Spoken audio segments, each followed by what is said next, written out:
Sakbay nga mapantuit isa una, dawatong agkararag kayo man.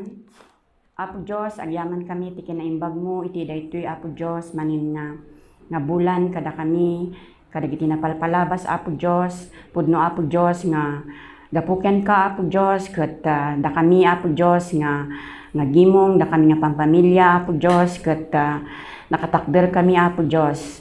Kanayon Apo Diyos nga adaan Apo Diyos iti pamati Apo Diyos nga iti paglablabasan mi Apo Diyos ket mabalin mi Apo Diyos nga mabalin mi Apo Diyos nga paglabasan gaputa adda ka kada kami kada Apo Diyos agyaman kami ta ti saom Apo Diyos ta nga agsapa isu tinang manen kada kami Apo Diyos ti pigsa ken bileg Apo Diyos ken Apo Diyos tinapay tapno da kami Apo Diyos ket mapakan kami da kami Apo Diyos ket pumigsa kami wen Apo Diyos bendisyon ang tisa sa tata agbalin ko Apo Diyos nga pamati iti puso mi nga kami lang agdengeg Apo Diyos no diket we will be doers of your word, Father, that Lord God your word will be faith in our hearts today, in Jesus name, amen.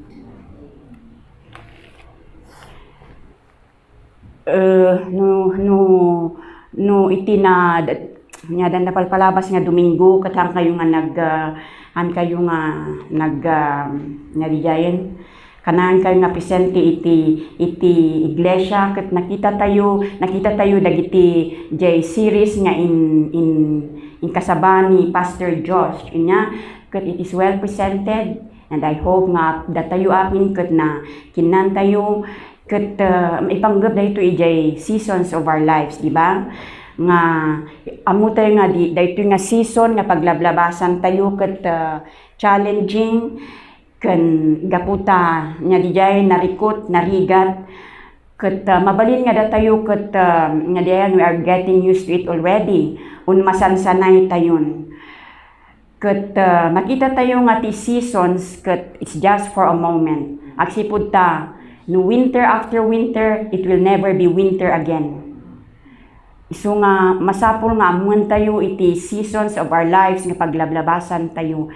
Especially iti biyag tayo nga individual. Tapno pagsaganaan tayo, tapno maamuan tayo manan, ti aramiden tayo iti sumaruno nga season uno panawon nga umay iti biyag tayo. Tanya kanayon nga panawon ti panagtudtudo. Iti ayan tayo ket adda ti panawon iti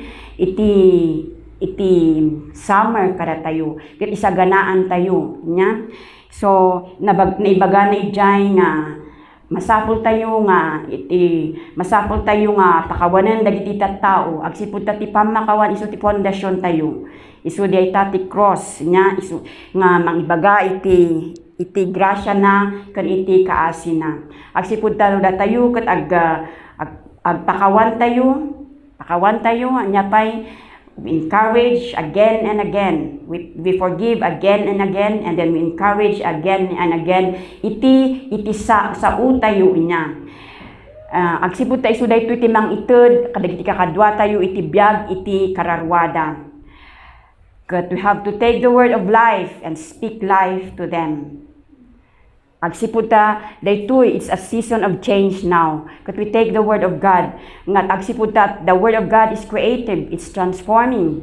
Isu nga iti daytoy nga season we go with the change. Kat masapul nga datayo agbalbaliw tayo iti panagsao tayo, agbalbaliw tayo kadagiti panpanunod tayo, agbalbaliw tayo iti garaw tayo. Tapno maitunos tayo iti panawon nga aramiden ni Apo Dios kada tayo. Nga daytoy puso tayo kumaket na wayawayaan iti antagonism nya de pride nya pay self pity defeat anya pay ket and then we will have our season makita tayo to ti season tayo dayay ket what an awesome sermon inya ket kuman nga mapanto iti Luke chapter 15 verse 11 agsipud ta itoy nagadadutin na pukaw nga masapol nga birukan tayo itoy makita mi jay dagiti banbanag nga napukaw nga mantay nga mapan ijay napukaw nga kwarta antay nga mapan ijay napukaw nga karnero no diket mapan tayo ijay napukaw nga anak jay alibug ha prodigal kunada prodigal in such a way nga daytoy nga tao ket he squandered the money, he was wasteful in his living. Nga makita tayo daytoy nga how lost daytoy nga lalaki. Ket padasin tayo nga biruken. Kitaan tayo no ay natin na napukaw tayo ket masapol tayo nga isublim. Iti Luke 15 verse 11 to 31.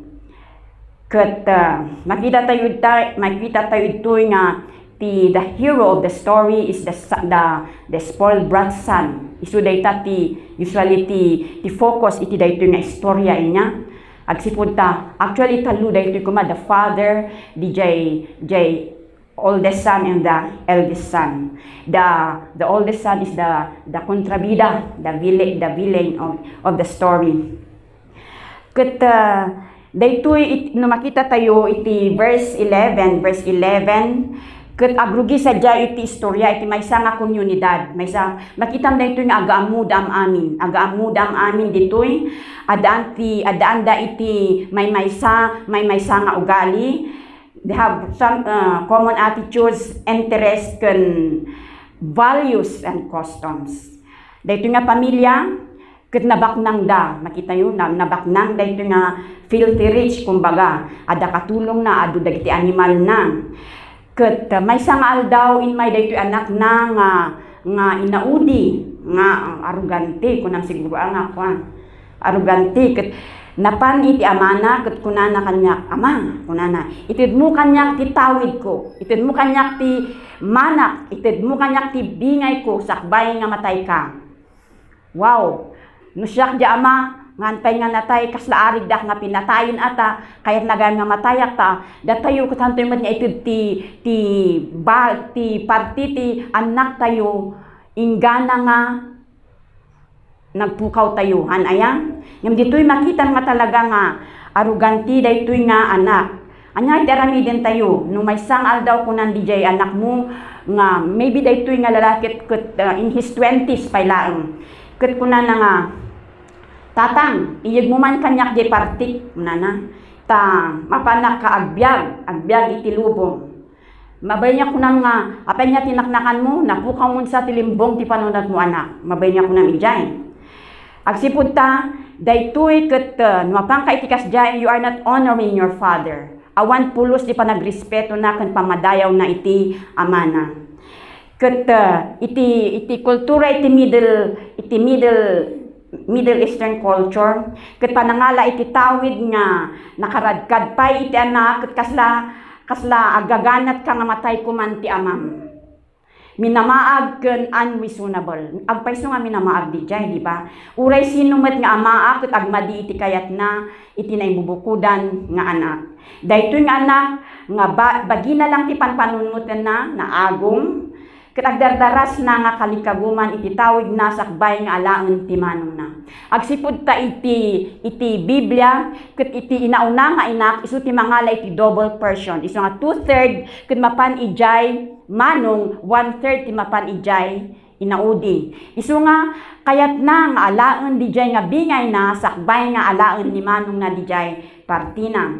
Kunan iti Deuteronomy 21 verse 17, dayta ti umunang anak nga lalaki ket dubli ti awaten na. Nya ti earthly father tayo no dagiti nainlubungan nga ama tayo ket handang mabalingan dang iti daytoy nga kalkalikaguman tayo. Agsipud ta ibaga na nga I'm still alive and kicking apay nga alam daytoy nga mana apay nga alam daytoy nga inheritance mo. Because and he knows that once he gives into his wishes, their relationship will be broken. No inted mo jemana na di anak mo arig na nga kasla sige apan kan agbyag ka iti kayat mo. Awanin the relationship is cut off. Awanin ti relasyon. Agsipud ta inala na DJ partina na. Isu DJ nga tawid isu ti kas lamang mangbubuo kada kayo kumanga pamilya. Agsipud no adu ti properties mo ket adatin saganan para kanjay. Ket no natay ka ket inala da DJen kanya-kanya, di ba? Kanya-kanya nga party. Isu nga makita tayo ditoy nga once nga inted na di reputasyon di ama and di anak ket madadaol. His reputation would be damaged. Pati iti Jewish culture inya ket kasno aramidan da daytoy iti maysa nga komunidad dati aramidan da nga seremonya nga kizasa kunana ijay ket daytoy ket aramidan da iti daytoy nga lalaki nga napukaw na iti tawid na kadagiti hintil ket daytoy nga kizasa, it is the cutting off nya kahit nakasawen nga he is not even allowed to return to have anything to do with the community and with his past. The prodigal knows that when he leaves, he better not come back because with all his inheritance or he will face public shame and be completely cut off from his family. So nakita tayo daytoy no kasano nga kadagsen daytoy inaramid daytoy nga napukaw nga lalaki. Actually, daytoy ket na is a love story actually daytoy about the outstanding and extravagant love of the father. Because sino ti maaramid iti kasta nga itid nga dagos iti the inheritance the birthright kumbaga iti daytoy nga haanpay ko mga rubeng inya. Ket we see that in every season as we go to the valleys, the mountains, anyapay rest or stagnation. Makita tayo kumanga, we are God's heir. Datayo dagiti inikan niya Apo Diyos ititawid. Ket isuna itlaeng ititawid tayo nga nangrunang. Mabalin nga daytoy nga lalaki, mabalin nga kunana uno datayo nga mismo nya marikna tayo nga we are being mislooked nya, we are being set aside anya pay we waited for so long for that manna. Mabenya ko na tayo nga sa akin yun, kailangan para sa akin yun kasi karapatan ko yun di ba? We are fed up waiting for what is ours. Mabay nga na nya dijay na umat tayo nga nya dijay mang panpanunot, mang urura iti mana tayo. Ket nya dijayan palpalubusan tayo iti seasons nga agpas iti biyag tayo. Luke 15:18 kunana ijay, I will arise and go to my father and will say to him, Father, I have sinned against heaven and before you. This is our season or time to arise. Kada tayo niya, maimunawan tayo, bumangon tayo, anya pa'y agmulagat tayo, and we look back and come back to His love. Iti panagayat na, kan iti bendisyon na, kan iti tawid tayo. Anya dagitoy nga tawid tayo. What is our birthright? Anya tibagbaga na ito'y nga tawid tayo. Kitaan tayo iti Luke 15 verse 22, the road. Okay, the road. Okay, when the lost son returned home, a robe was waiting for him. Okay? Nakita tayo nga ginastos na anin dagiti kwartana isu nga ultimo siguro gulag-gulanit ang damit pagdating sa bahay wala nakapaa talagang butas-butas na yung baka wala pa siyang shirt sa taas niya. Because he came from a royal family, nga he was clothed with royal clothes, inya, kumbaga branded pa, siguro signature clothes, inya. Kat he returned nga ima-ima, nagsubli nga ima-ima, nga kasla nga baboy, because he have been to the swine. Because pigs wallow in their own filth and eat it. Nya. Nakita na he got his inheritance from the baboy niya. So the father ran. Nagtaray di ama, idi nakita na pa yung adayo di anak na. Makita tayo dito nga kuna kanya na, kuna iti ama. Apay nga ta nga kasjet inaramid na napan na payla ang kasjet napan na payla ang sinalubong. Why? He did that before the town people finds out because he wants to cover his son's shame and guilt and self-pity.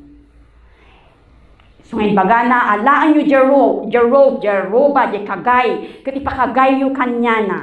Kat dati ka ipapanana ti robe kada tayo. By putting on the robe, we exchange all our shame. No alaan tayo di robe ni Apo Diyos, di robe ti kinalintag, kat isubsubli tayo iti robe nga ada kada tayo, ti bain, anya pa nakaibabain, basol, anya pa nakakondinar, by giving us, okay, the robe gives us honor and worth.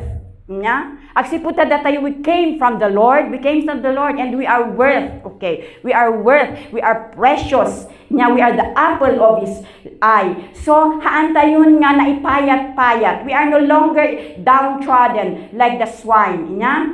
Robe represents our values and our worth. And so that we will not see ourselves worthless. Nya? Hebrews 10:17 ko na naijay nga, their sins and lawless deeds will I remember no more. We are considered righteous, which is one of our greatest inheritance from the Lord. His righteousness, His robe of righteousness. When naksiptaran tayo daytang a robe niya, we will, datayon kat arig nan kat hantayo nga nagbasol. Because it's possible. Iti Luke 15:21 is possible with our humility and repentance. Hantoy lang nga maala di jay nga robe nga kasjay. Masapul nga adaan tayo iti panakbakumbaba ken pamakawan. Makita tayo ito nga mabalin nga kuna tayo na apay nga awan mo tinbaga na ijay nga pakawan ninda. Kuna na lang nga I have sinned against heaven and against your Father. But we have to read between the lines. Inya? He had acknowledged his sin and may not have asked for forgiveness. Nga makita tayo dyan nga the robe was initiated by the Father. Nya? This was initiated by the Father into na giving him acceptance, anya pay healing and renewed purpose. Into na dayto nga robe tapno dayto anak na ket madaan tapno maakseptar iti society. Tapno maagasan kadag iti dundunor iti puso na. Idi isuna ket nagbiag nga kasla vagabond, nagbiag nga naidadanes. Ken tapno madaan iti barbaro nga panggep iti biag. The robe which is at the same time a mantle. Ket may sa daytoy nga ibaga na iti strength o pigsa so that we will be able to overcome temptation ken basol. Not just being freed from sin. Because the robe distinguish us from the servants. Amoy ba nga, we are not servants, okay? We are not servants. Haan tayo nga tagabo, nga servants are being looked upon, iti daduma nga luglugar. Agsipod ta, the robe separates us from them. The servants, they have their own uniform, di ba? Especially kadagayda, ada iti nababaknang nga lugar, iti Middle East, pag uniform mo, nanda ka uray pa dito, iti Manila, di ba? Kat nuyaya ka, ada ti usarum nga uniform, usarum nga everyday. Kaday tati pang ipakita nga naadaan tayo ni Apo Diyos nga robe of righteousness and holiness kada tayo. Kud maipakita no sino tayo, maipakita no iswin tayo haan tayo nga tagabo no diket anak da tayo iti ari. Daytoy nga robe is made of purple linen, made of flax, and it is the highest fabric, classy kumbaga, fit for royalty. Kat it is absorbent, diyan mo more absorbent than cotton. Agsiputa, mayat ka no mausaron, kat it dries faster no usaron iti napudot nga lugar. It's comfortable to wear. Kat anya nga itinaramid dam, pinausar da iti daytoy nga robe kanya na so that people will treat him well. Remember, I said that they live in a community. Kat nakita na di nga inaramid iti nakita da iti naramid ti anak dam. Kat in mind, the amana to the rescue, to give him the robe, to cover his shame, to cover his sin, to cover his self-pity, and nyaman dagi nga paglablabasan da. So that the people will see that he is clean, okay? He is he is forgiven, as if nothing happened. So that we put on the robe so that it will protect us or wall us from any elements and danger. Daitati kahit nasa 180 robe. This robe of righteousness is from God. Okay? Mamantay ko mga this robe of righteousness is from God. It's not from within us. Okay? He gave it to us. And we need to keep going home to the Father to have this robe. Not once, twice, thrice, and so on. We are not who we are today if we do not know where we came from. We came from dust. Imbaga ni Pastor Hada Italia, who we are. We should know who we are. That we were born of God. Nya? Pinarswada tayo ni Apo Diyos. Kan ada the characteristics, di kababalin ni Apo Diyos kat ada kada tayo. So kaya natin. Kaya natin because nya di giant, we have the victory. We have the strength of the Lord with us. The only thing that we do is we go back. We return. Absolutely tayo kanya na. Nya, dahito nga robe, it represents honor. He desires to give us honor in any way possible. Have you lost your honor lately because of this pandemic? Now nga dati pandemic inya ket hanto nga makita dageda even dageda artista nga mang ipopost kada kumpormi ket kasla kada to they are just common katatamad laeng ket our honor ket magapu ken ni Apo Dios. He gives the robe gives us value. The sun felt damaged inya downtrodden ngem makita tayo nga ni Apo Diyos ket kitaan natin kinalinteg tayo. Masapong amaman tayo no sino tayo. The real you ket is born in Christ. Inya nasubot tayo. The door is open for us to go back again and again.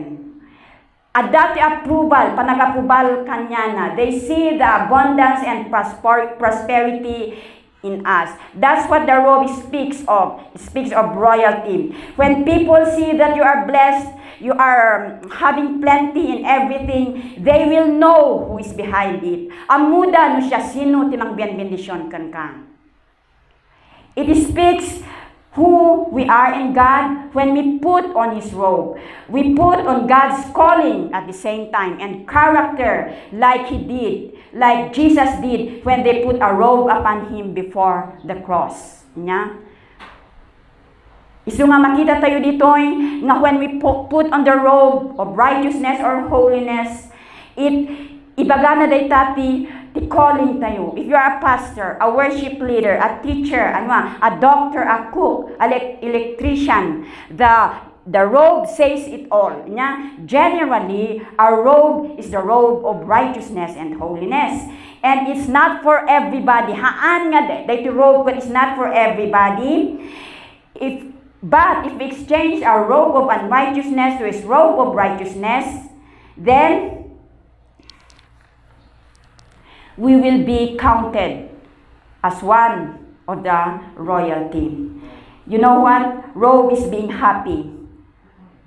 The robe of righteousness, having the robe of righteousness is being happy and contented, which is synonymous with joy. Because if you are happy, you are contented. What more can you ask?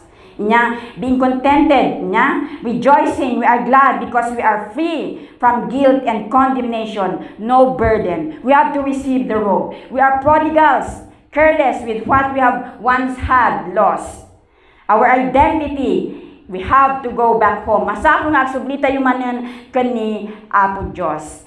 Our good Father knows our identity. So we have to rise up from being in a lowly state into greatness, because this is the inheritance that we have. Mabalin nga awan ti tawid mo kadagiti naganak mo, but you have the Lord Jesus Christ as your tawid, which is far better than gold or silver or diamond. Have we lost something this season? I know there are lots that we missed. The time, the fellowship, besides the job and finances. This doesn't make who we are in God and will not make us lesser, because we have our identity in Christ. In Christ, we are made whole. So, haan tayo nga kurang, haan tayo nga basit, okay? the body is made whole, the soul is made whole, and the spirit is made whole because of His righteousness in us. Adabat na po kayo tatanga season, have you lost your robe this season? Maybe. We go back to God and get the robe back because it is ours. It is for you and me. Number 2 is the ring. Iti Genesis 41:42, daytoy ket idinted ni Pharaoh di ring na kani Joseph and clothe him in garments of fine linen and put gold chain. Okay, adut inted na kani Joseph. He was given a ring by Pharaoh, which designates status and prestige. The ring designates status and prestige. It also speaks of great affection and being wealthy and dignity. It's also about authority and it's prophetic. Good. Okay? So, this one is good as cash. Good as gold and diamond. This ring is good as cash. You know why? Agsipud ta iti dagiti rings nga dagiti diamond rings because they can buy a house, di ba? So the ring that we have is good as cash because the enemy wants to steal your voice. Okay, when we do not repent, by not repenting when we go back to the Lord. Repentance is very important when you are with the Holy God, for it gives you back the grace and anointing and authority in your life. We live every day whether you know God or not by grace, and it is our returning that we carry the repentance in our hearts. We have been talking about, Pastor Josh been talking about forgiveness, forgiving people. So, in our forgiveness, ket maala tayo iti, we will take back our ring. We already have it. The things that we need is staying in our Father's house, the unquestionable love, the protection, the provision, not just the bread, but the richness of the soul. We do not try testing the waters. Haantayon nga padpadason nga tistingan nga umadayo ken ni Apo Dios. Ring speaks about our commitment between God and you, between God and the church. No cutting off and diversion. The ring symbolizes there's no ending, there's no beginning. So it is a commitment. Commitment to Him forever, that we belong to His kingdom. We are not of this world. We belong to His kingdom. So the ring speaks of total surrender to the Lord. The ring is given to us because of His love. Amo tayo matadayta nga ring symbolizes love. Inya iti couple, iti agasawa. So the ring is there. Wherever you go, you put the ring in your finger wherever you go. So wherever we are, whatever we have done, who we are, His ring, the love that is the ring will cause us to go back because we have tasted and seen the blessing, the spectacular that nothing else can compare with it. It is Psalms 34 verse 8. We keep going back to that love, and it's us that will cut the ring once we decide to stay or not. God's vow is unchanging. That is the vow of God to you and me. Daytoy nga ring that it reaches mostly in your darkest hour. That's the love of God, and will cause you to leave the dung to go back into the palace. It is His love that will cause us to go and cause us to come back. It is our going back that will cause us to realize who we really are because we have found and accepted our identity. Daytoy love, the ring has no distance and limit. The things that are lost, okay, the sheep was found. Iti Luke 15, speak of things that are lost. The shepherd looked for the sheep. And also the coin, idi napukaw daytoy babay di coin ket binirok na daytoy nga coin. But apay nga the father didn't went looking for his son. That was a big question mark when I read ko na. The lost coin, apan bilbiru kan babae, the lost sheep, kat uray no may sakit, apan biniro kay shepherd. Ngam daytoy nga ama, kat apay nga idi nagtalaw di anak na, kat haan na nga biniro. It's because I think he knew exactly where he was. Nya, maybe he paid for somebody. Nabaknang garo tapno ispyaan na. And I know the feeling of this son. Because, talaga nga, nakaya the feeling na. Because, iti dayta nga, tiyempo, he already lost 2 sons. Niya? Napukaw na the oldest son because there was no relationship. And now, the youngest is gone. So, napukaw na ti duwa nga anak na. Iti Biblia ibaga na dyan, if a sheep is separated from that flock, it will wander aimlessly. So the shepherd needs to go and search for him.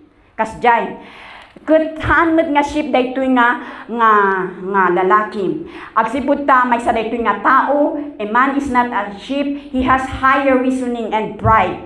So when he went out from his father, the father knew that he is not coming back anymore. So, that's where the love comes in. This is tough love. He had to release him because he loved him. Ay ayatin na daytoy nga lalaki, isu nga masapol nga palubusan na. Anday kanta nga kunada nga mahal mo, palayain mo. Ewan ko kung totoo yun. So, kastoy arig na daytoy nga when a child stumbles, no adati kaslakan ni Zion kumbaga ket masusuro na nga magna kan no isuna ket na itublak an arami den tayo. We go agad to the rescue haan. Kaya tayo nga masursuro na nga dumakkel, masursuro na nga magna. Isuhaan tayo nga kanayon nga alalayan, kanayon nga to the rescue kaadgad. We do not immediately rush to the rescue. He waits and see if he rise up and keep going. Kasta dayta ti kapanagayat ni Apo Jesus iti anak na. His love has self-control. Daytamot, love has self-control. He knows where he is, yet he chooses to wait. So love waits. The love of the Father waits. Tiderep haan nga makauray. He waited for him to grow and overcome the bumps. And finally, he runs to the Father. You see, it is love that indirectly works on his recovery and behalf. Napaimbag kapit ayat iti amana, allowing him to face the consequences of his decision. The pain that we go through sometimes will save us. It was in his pain that we knew his unquestionable love and commitment to us. It was this love of the Father that waits patiently and keep both his heart and mind sane. So pain will save us. That's the love of the Father. This ring gives your identity and destiny. Kunana itoy. Your destiny is in Christ. The ring means the relationship. We need to go back. If there is lost identity, there is loss of destiny.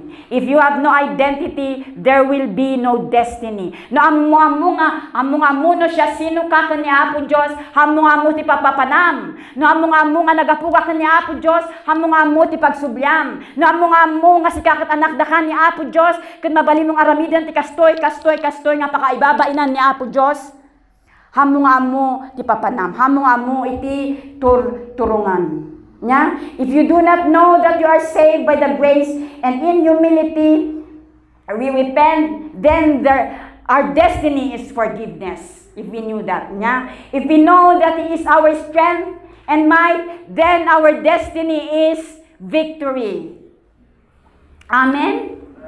Okay, may katlo isa dayto iti sandal. Nainayon dayto sapatos. Iti Isaiah 22:2 or Psalms 108 verse 9. Nagado ditoy iti New King James ibaga na dayto iti sapatos, iti daduma sandal. Ezekiel 16:10, Isaiah 20 verse 2 and 3. Ti sandal iti Biblia were very important. iti dayta ipakita na iti culture da ken status symbol damat lang. Di ba iti may nga lalaki no kitam ti sapatos na ket Nike, oh wow. Nangina haanon nga Adidas o no Reebok. Nike. Ang mo. Nya, kud makita ti sapatos, babal ti pang nakita ti sapatos, iti lalaki ta no ti babaihan unay ngum ti lalaki nakita ti jay nagkurit nga kasjay amumon na nangina dayta ken isalsalmina. Okay? So, the wealthy people wear sandal made of badger's skin. Nya, unlike the shepherd in the Biblia, pastor, because they need a tougher, durable sandal. Tapno numapandang apandang pastor. Nagay da medyo awan ti kaya da ket dagiti kunada nga servants nga awan ti sandal da. And we talk about that, nya. Absence of sandal or removal of sandal is a sign of humiliation. So we see how pitiful the lost son is.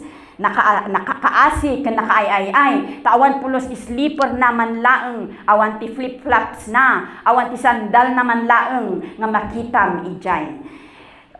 So, kada tayo, di ba nasumrot tayo iti balbalay, we remove our sandal, sapatos karkaron no agsilsileng met apiman nga ba nga may kaglis tingilaw ijay Florida katanya ti aramidem ikatum iti sandal na mang ipakita iti respeto and honoring the occupant ijay nga balay iti Joshua 5:15. So we take off our sandal to show respect nya, and also nawanti ti sandal tayo.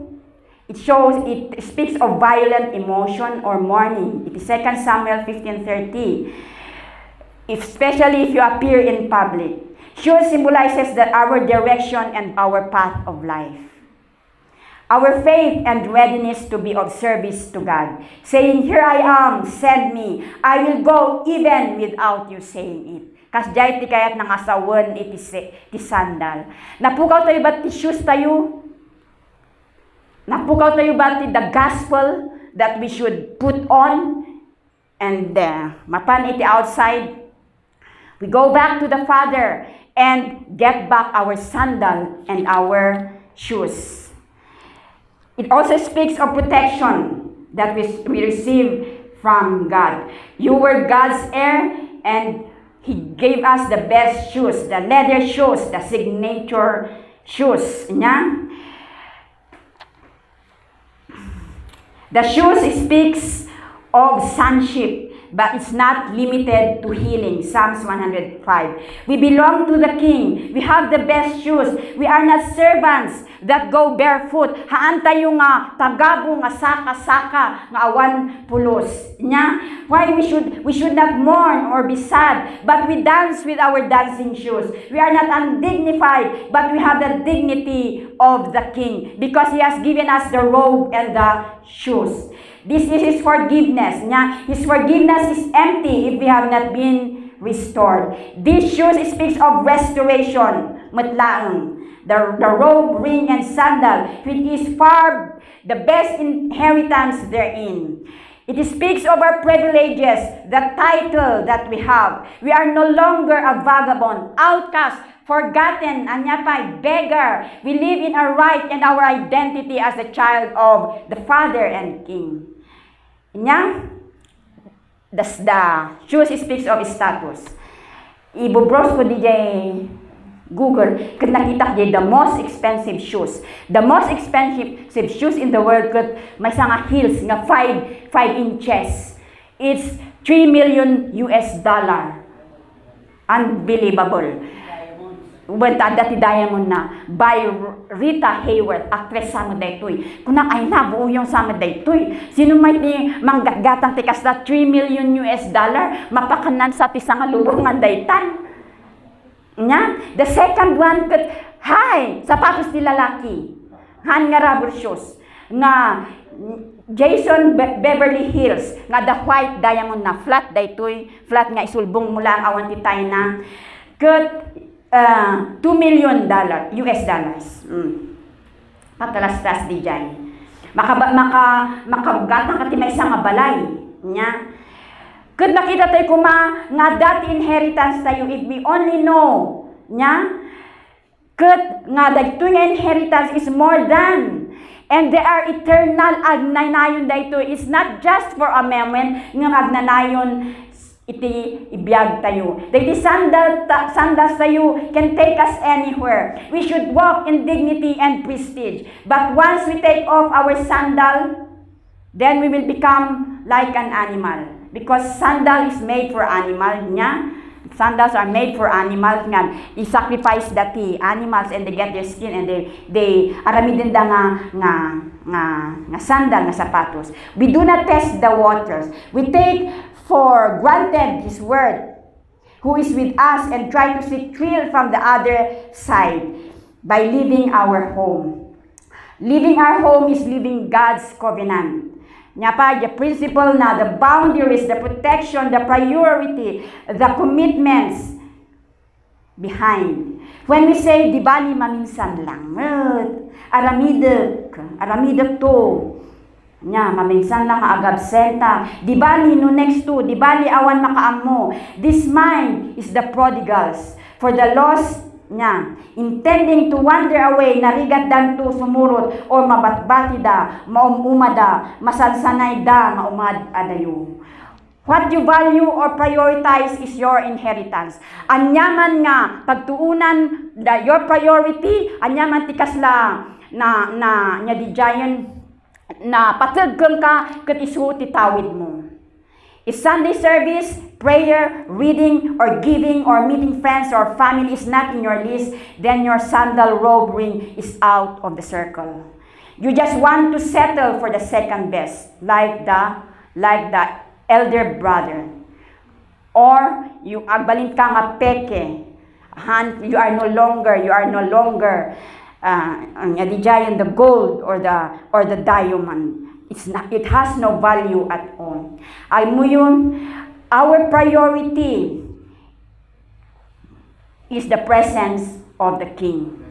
Gracing the occasion with our presence, ready with all things that is given us. Being early in our commitments, especially in the church. Daytoy, the most spiritual things that we can do is being early coming to church. Because we have the sandal that speaks of our sandal, our readiness, when it's time to go. Walang pakyemi-kyemi. You have to know your priority. So in the morning, for example, I'm speaking about DJ Sunday service, you have to wake up early. No, lapas ka nag-quiet time. Ipapudot mo dyan kapi. Digusan dyan anak mo. You have to prepare everything. You are preparing the way so that amin tayo we go to church. Yeah? We take our sandal with us, our robe with us, because that's the only thing that we can offer to the Lord. Our sandal, our robe, and our ring. I'm almost done. Okay?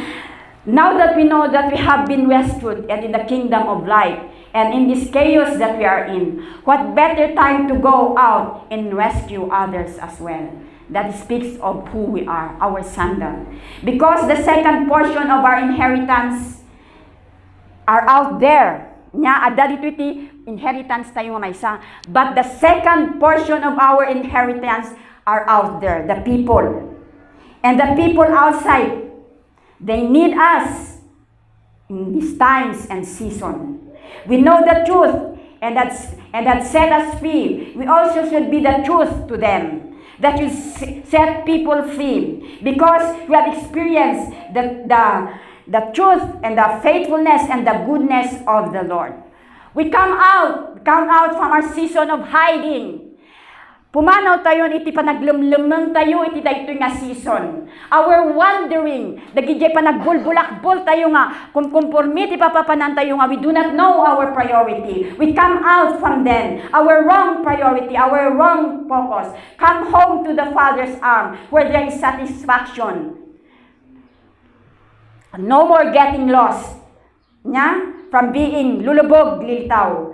Let's not take for granted the inheritance that we have, for we can lose it if we are not careful, like the elder brother. You remember the elder brother was in the house, in the palace for how many years? Maybe you thought that I've been in the house for how many years, serving the Lord, serving everybody, but you do not know your inheritance. Nalipatan kung sino ka. Nalipatan na niya iti nagapwam niya. You lost your inheritance because it is the one who made us who we are today and tomorrow. That's our inheritance.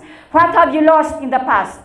Maybe you have lost your identity, your dreams, your expectation. God can restore it back to you because all these things comes from Him. The message today is not about tribulation anymore. It's not about second coming, not even vaccine or another pandemic, not even grace. It's about returning back to the Father in repentance. We put on our priestly garments. That's what priests do. The robe. And offer prayers for the people. That's who we are. We are the priests of God. We are the priests of God. So we have to fast and pray. The fasting and prayer, we have to do it religiously. Because it's who we are. Amoy ba ni Low Angel?